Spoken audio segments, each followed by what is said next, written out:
In 1964, a 21-year-old man named Harry decided to take an acting class. But this class wound up having a much larger impact on Harry's life than he ever could have imagined.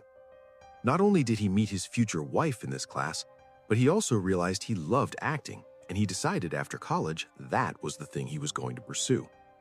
But nobody is interested in Harry. Nobody.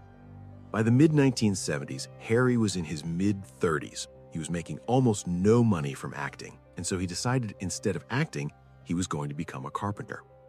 In 1976, Harry was a full-fledged carpenter and had been for about a year when one of his very close friends named Fred Roos, who was a casting director and film producer, gave him a call and told him he had a very unique opportunity for him.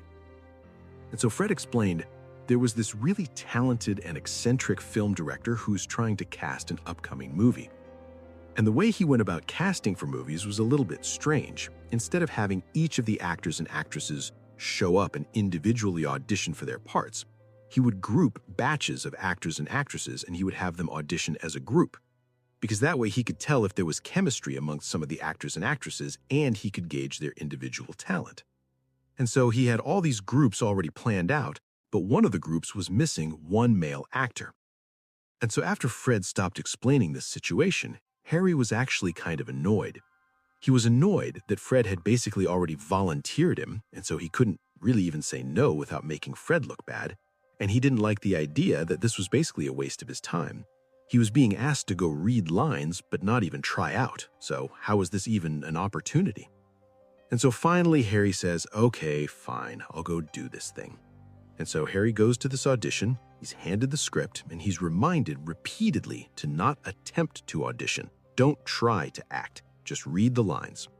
And so Harry sits down and he starts reading the lines, and he's trying to do what they told him to do, but the way he was actually feeling and his actual personality began seeping through. He started coming off as this really grumpy and sarcastic guy that just didn't care about anybody there. He was just totally bitter that he was in the situation he was in.